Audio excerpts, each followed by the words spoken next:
welcome back! Welcome back! Welcome back! Oh, I'm so happy to be here again this week and be talking to you. I hope you're good.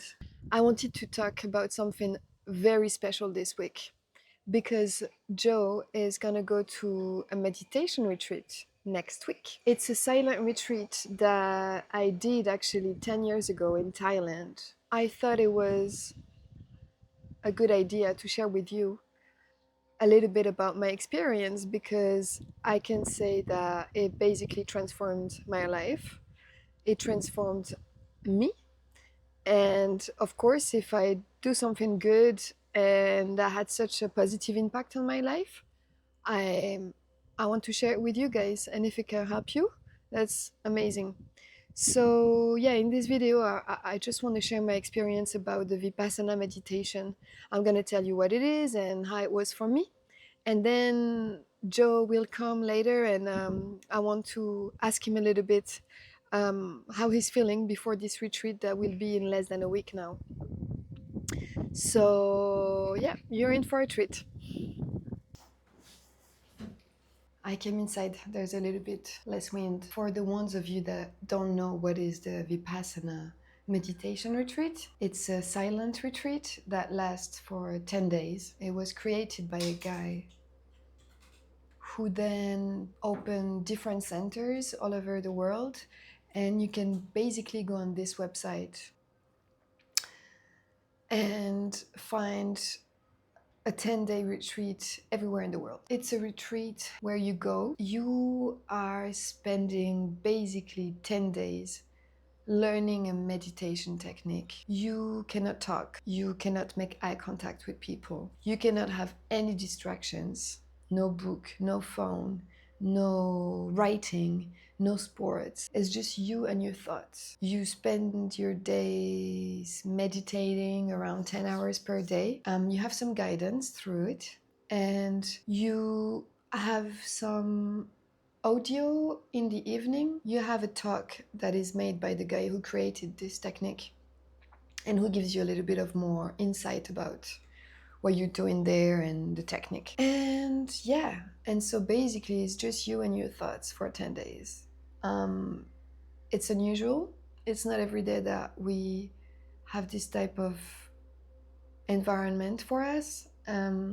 It's not often that you get to experience time and space with just you and your thoughts. And oh boy, it's hard. It's hard. You learn a lot. A friend of mine let me know about this meditation retreat a while back. And one day I decided to give it a go. And I guess I didn't really have expectations when I'm thinking about it. I wasn't trying to find something in particular. I never had meditated a lot back then. And so when I did it, it was all pretty fresh to me. I have to say it was amazing. It was hard, but it was transformational. When I say transformational, it was the first time I was facing my thoughts for so long. And through the meditation technique that evolves and through the time you spend with yourself, you start to understand how your brain works. You start to understand that on a visceral level, that you are the only source of your misery. And you start to understand how your thought patterns work. And with this, you are able to take a bit of distance and you're able to have more control or acceptance on your thoughts being there and letting them pass and not put so much attention on them. That's only one thing above many others that you learn there. So it's very powerful. I believe that for everybody it's more or less hard, and there is times where you you're facing, your past, your future, your joys and your worries, and it's like it can be intense. And it's definitely not something I would recommend for people that maybe have addictions or have issues like psychiatric issues, or because It's a super safe environment. People are super nice. There's people there that help you, that serve, so that just help for the food and make sure that everything is going fine. But you don't talk to anyone. You can talk to the person who is teaching you the meditation, the teacher. You can talk to this person sometimes if you have some questions about the practice. There is a time slot where you can talk with them. But for people that maybe, are not super stable mentally, or that can be challenging because you can go through hard patches, and I think that's part of it too, through this meditation technique you definitely learn and feel that nothing is permanent and everything is in constant change. Yeah, like I said before, the beauty as well is that it is open to everyone and it's available in most countries, and it's free. It's based on donations. At the end, you can give what you can, what you want, and you can do it again if you want.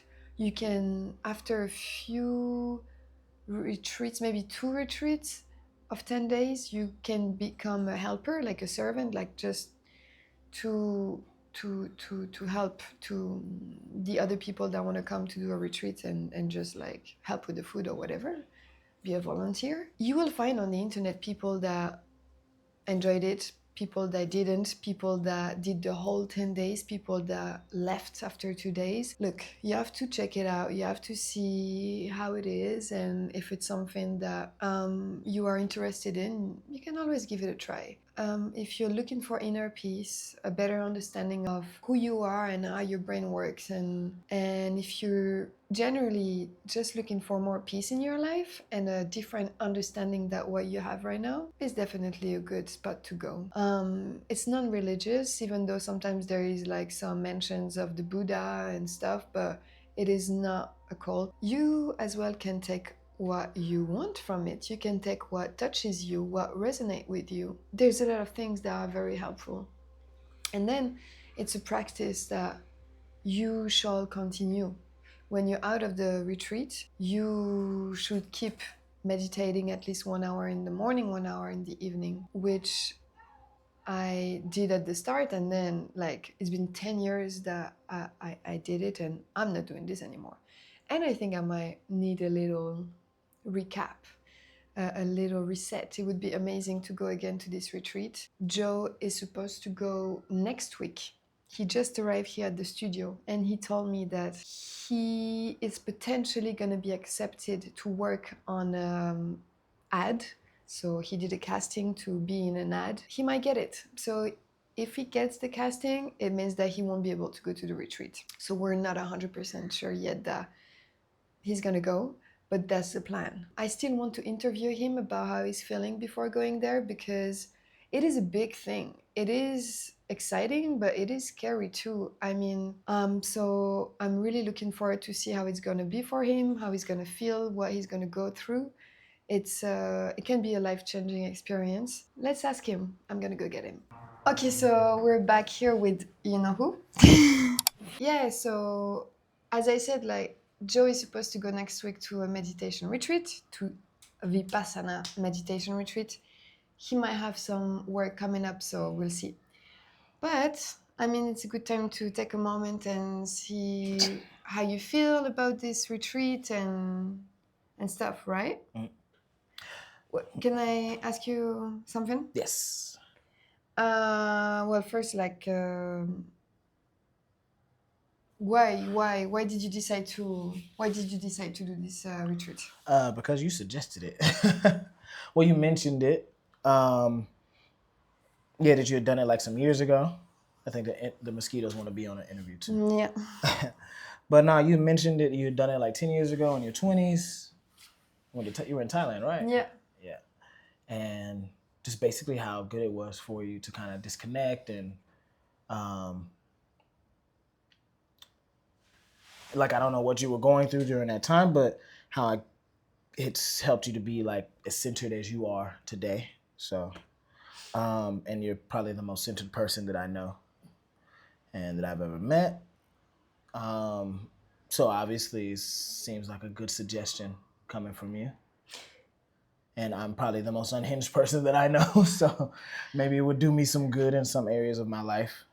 I mean, because that's the thing. It's like usually when you hear about this 10-day silent retreat, unless you're already in like in the meditation stuff, spirituality or whatever, I can imagine that if people never heard about it, they'll be like, oh yeah, I can see myself doing this. But like the first time I heard about it, I was probably 19, and it took me 5 years, to do it because I wasn't ready or it wasn't yet the thing I needed in my life. So yeah, it's still quite surprising that you're like, yeah, that could do me good, and I'm gonna do it Yeah. because it takes courage to go to something like that. As I said, like you have no distractions and it's just you and your thoughts. So it definitely requires courage to do something like this. I mean, and also too, it's like people talk all the time, and there's never really a moment unless you're asleep or whatever, like that you shut the fuck up, like just stop talking, like let the thoughts go, don't say anything, don't think about anything.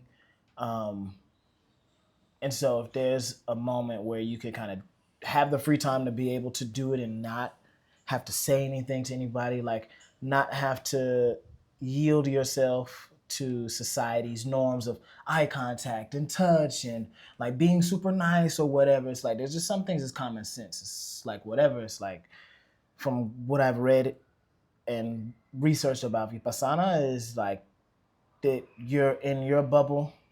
There's no gestures, there's no eye contact. It's you, your thoughts, learning this method of meditation and your journey of discovering whatever it is. There's no deity or God that you're doing this to. It's just a method, So you, way of learning of how to deal with, I guess, your thoughts that come in order to be able to meditate.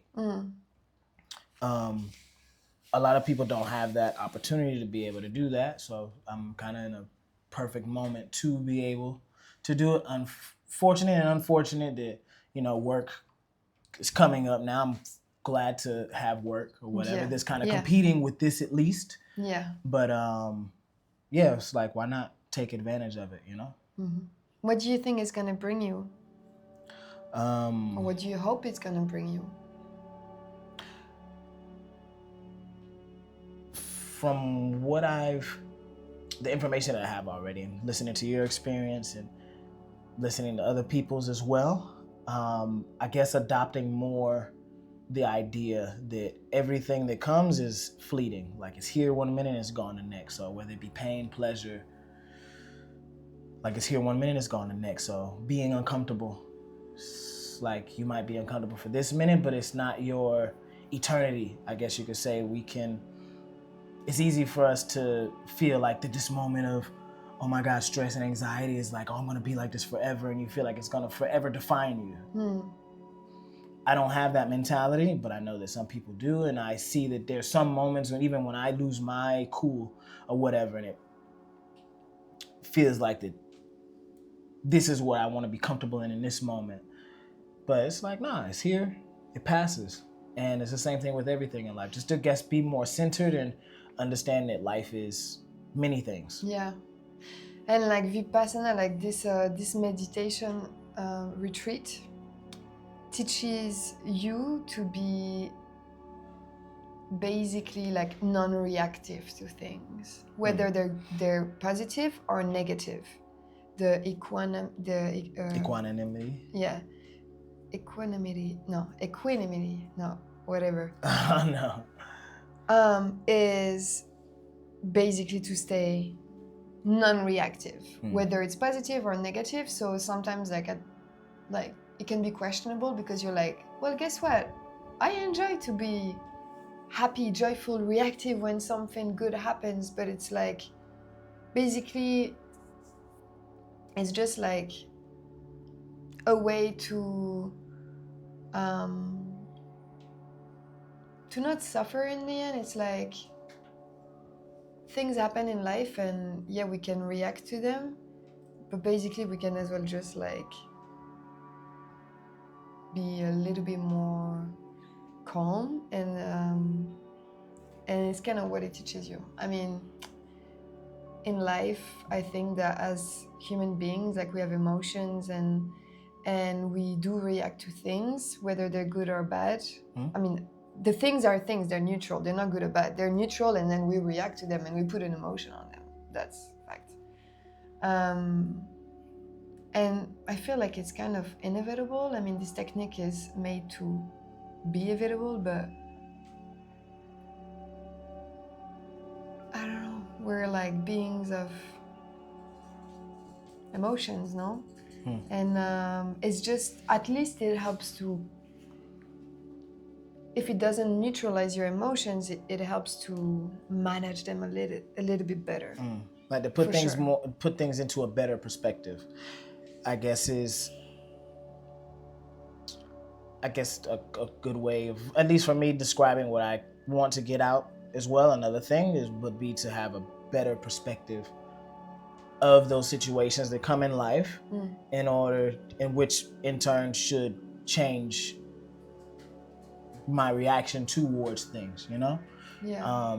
Because everything that happens in life, it doesn't deserve certain reactions. Yeah, And so so it's much attention.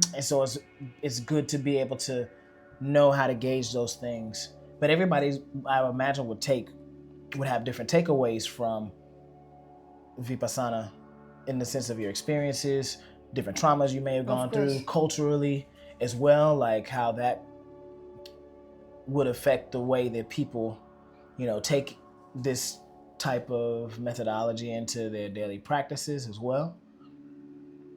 So that'll be super interesting as well, especially coming from a religious background and taking in these practices of just, I guess, being able to understand your mind and your body and putting things more objectively, I imagine, is what I'm going to go into, because it's not dedicated to a deity. Doesn't talk about like, well, you're doing this in dedication of God or the Buddha or whatever, It's a way of learning to connect with yourself and your mind and the way that you perceive things. So that'll also be like, I'm excited to see how that'll correlate with my religious background from before, when I was very religious and growing up in that, and then now being, I guess, more spiritual in the sense of me being connected to things in the world, and how this will affect my relationship with everything around me. Yeah. I can imagine that it is definitely gonna bring you some new perspective. Yeah. What are you like? What is the thing that you're the most afraid of going into that retreat? The thing I'm most afraid of, actually, Like, wow, and like, not or like anxious about. Yeah, exactly. Anxious about, not afraid in the sense of afraid, scared, but like, yeah. I guess being able to, honestly, like, it's a physical thing more than anything, like being able to stay in the stance, like physically Sitting, meditating, but I want to like adopt the posture to where I can sit up straight, and I guess that what aligns the chakras and everything.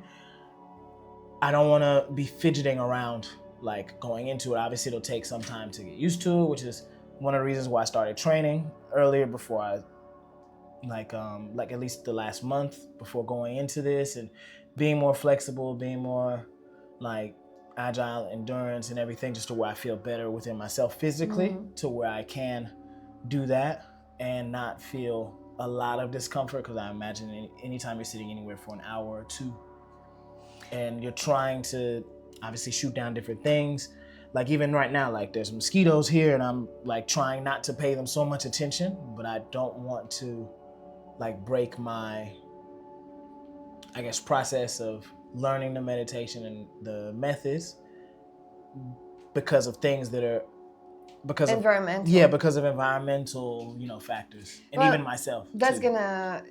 you're gonna learn there about this. It's part of the technique, so it's great. And like, yeah, about the sitting, like for a long time, I guess I was afraid of this too, because I mean, clearly, like, we you rarely sit meditating for hours during the day, right?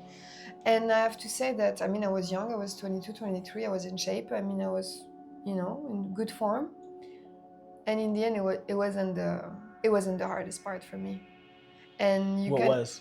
you find kind of positions that suit you and for your legs, so that was okay. I mean, the most challenging for me was obviously the sitting with your thoughts, like the thoughts constantly present is something that we rarely get.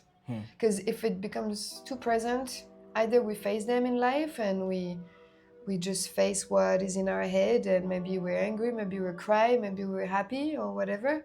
And then if it's becoming a little bit too present, we distract ourselves and we put them on the side, or but there you can't, because you just have It's this. just that. It's just And you and yourself. yeah, and that's why it's so amazing, because it forces you to face, and by facing things as well, and by repeating certain things in your head and stories or whatever you're thinking about, yeah, you understand even more things about how it works and how you can manage it.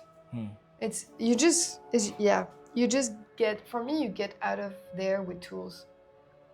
Yeah, I mean, and I'm not really afraid of anything other than, I mean,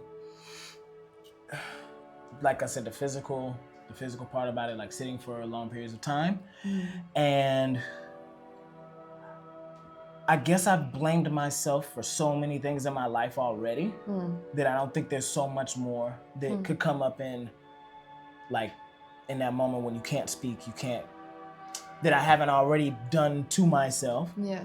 So that part is like, I'm okay with it. Like, I'm kind of looking forward to see is like, well, what is it that my mind could kind of be creative in this safe space and come up with that I haven't already done and beat myself down into a hole already. And it might be positive stuff too. Also true too. So, but I guess the positive stuff is what I'm looking forward to. Inspiration. That's something I've been working on, even like being more positive and looking at my positive traits and the things that I have accomplished more so than the things that I haven't. Yeah. And that's what I'm looking forward to. I'm expecting to have more confidence in myself, because I have the time to really look at and reflect upon things that have happened, or the way that I view the world and how I view myself in relation with that as well. And be like, okay, well, yeah, Joe, like, calm down. Like, give yourself more credit, like, from now on. It's like, because you've had the time to see how your decisions have led you in the position that you are. And ever since I've started journaling to myself over the last maybe week and a half, it's been like really good. The things that I've been seeing is like, when you write it down and because to give context, like, I'm writing to my younger self when I was 16, and now I'm 35. And the things that I thought that I was gonna beat myself up for, like going into this letter, it was like, I've had so much compassion. Like, it's been only compassion because I look at where I am today, and it's like, I'm actually happy for, like, in many different areas of my life that I haven't been happy in all at the same time. It's a really good part of my life right now. So knowing that, like, the Joe, like, that was younger and that didn't have obviously all the tools he has and all the experience, it seems like, yeah, there was growth. And if you said that you're happy now, it's incredible then, like, to see that the little Joe was able to become a version of himself that he actually is happy about today. Yeah, it's like I have no qualms with younger Joe at all. At first, I thought I did, but it wasn't until I sat down and I thought about, like, that Joe, and it's like, whoa, that Joe led you here, and maybe he was too passive, or what you were thinking was too passive. But I guess having those thoughts about myself at one point in time allowed me to be more direct, which is like, I feel like I'm more of a direct person, but also I'm compassionate at the same time. So everything that I was back then led me to this very moment now. I don't really have anything against that person at all, because like I look around, it's like, dude, I'm good. I'm happy. Yeah. It's like I actually wouldn't change anything at all. Yeah. You look back and you see different experiences and you think it's like, oh well, I wish I wouldn't have had to go through that. But in reality, if you change any of that, you wouldn't be where you are today. So Yeah. in reality, no.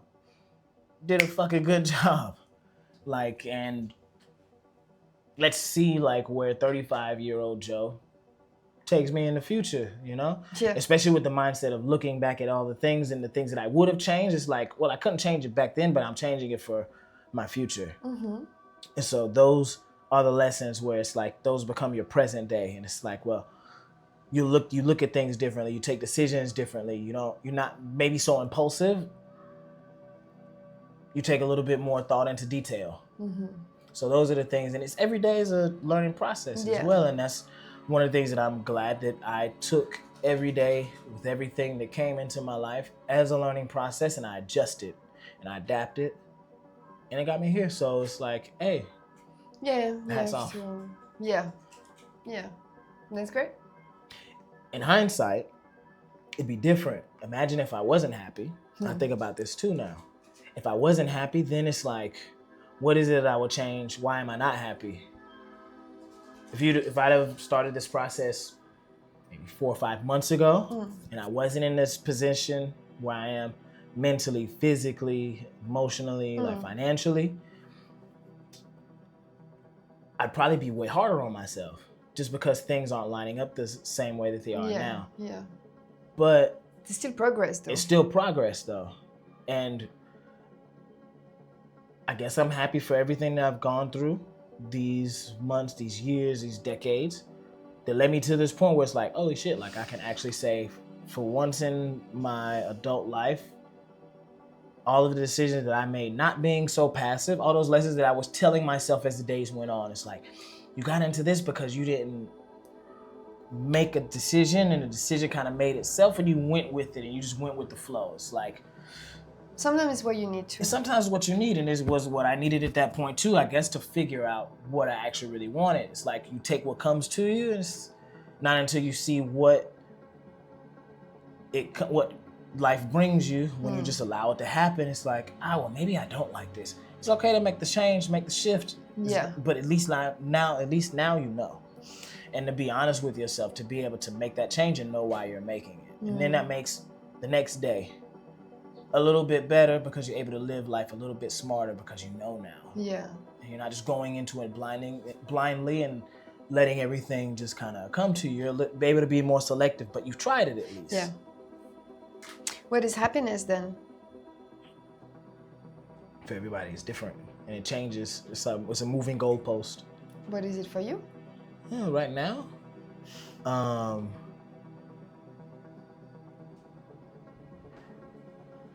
it's nature.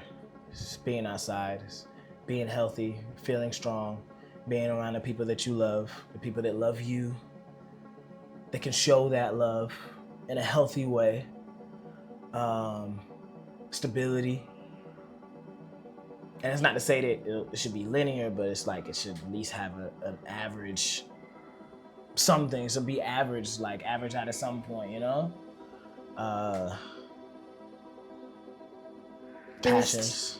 Can you still be happy if one of these areas is down? Oh yeah, definitely. Because you adapt to everything, you know? But it's also, like I said, it's a moving goalpost because at certain moments, it's like right now, for example, let's talk about physically. Like I felt I was not in as good of shape as I wanted to be in. And so I made necessary changes and still continuously now, for like the last month and a half, have made the necessary changes. No, longer than that, like 3-4 months now I'm kind of on this. To make changes in my diet, make sure I'm moving more, getting up earlier, like cutting down on alcohol and whatever other vices you have that can impede your physical gains. So I made those changes to where it's like now I look at myself from even 3 weeks ago, it's like, oh, yeah, you're doing good. You look great. I feel good. I feel strong. I had some setbacks where I injured myself, but I was able to use those moments of when I couldn't do as much to be able to reset and to be able to look at myself for once and be like, you're doing it. Like that's progress there. So do you mean that if in this area you mean this area wasn't working, or it was just in progress? Because my question was, do you think that if one of these areas is down, like you cannot be happy? No, it's just because that one area is like physically, I felt like I was down, but for example, my relationship socially, like I was great and was doing things to be better with that as well. And that's kind of what life is once you find that stability, life throws you a curveball and it's like, And whoa. you have to adapt. And you adapt. That's but then it's like you maintain this level and then it's like, wow, over time it gets more, and then you require more or less of a thing to be happy.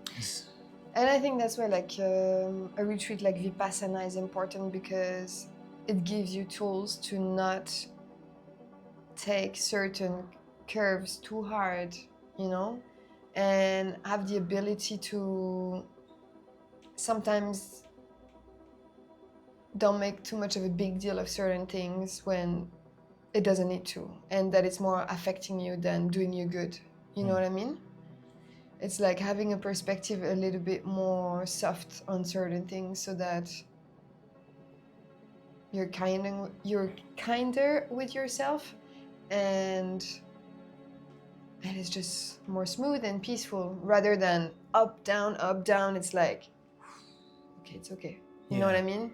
It's not, But I guess also the up downs, that's what gives you the perspective of figuring out, like, the happiness is the line that kind of joins in the middle, that is where you find that stability, you know, in between all the chaos and the lows and the highs, when everything is like super super good and you've got all the money and that you could ever want, and you've got the great friends and like whatever makes you happy, you have it all. And then there's a moment where it's like you might not have the time to be able to enjoy that. And then you're down here again, it's like, but then there's a sweet spot like right there where it's like you got everything and it's kind of like going there. And that's what happiness is for me, is like not all of everything in between, not the extremes, but it's just like this little, just that range right there. And that's what I'm saying. It's like, imagine if we take your example where everything is going well, but maybe you don't have enough time to do certain things. You have the money, the relationships, the whatever. You can still be in that same position, but find a spot in the middle, because mentally you are just grateful. And I don't know, you have lots of gratitude for everything you have, so you don't feel down for not having the time, because you know all the rest that you have. So it's like everything is due to the way you think and the way you perceive things at the end of the day. And you can have nothing and be the happiest man on earth. Yeah. So it's really, so shall we do another talk after your retreat? Oh yeah, definitely. Yeah. But also to add just another point of what we were talking about, just something else that I added to, I guess, my whole routine of what it is that makes me happy is having more time to be able to enjoy myself, because I like to spend time with myself. I like to be alone and to listen to my music and to write and to be reflective and to just do like my things. And also in my relationship, I love to be around people. I love to be social. I love going out, whatever, eating nice food, things. So I've started getting up earlier in the morning, like making the effort to actually get up early in the morning, to where I have that extra bit of time that I dedicate to myself. Yeah. And then everything else is like an extra. It's like, if my partner gets up later, then it's great, because I'm up already and I've already dedicated at least an hour and a half or 2 hours of my day for you, just to me.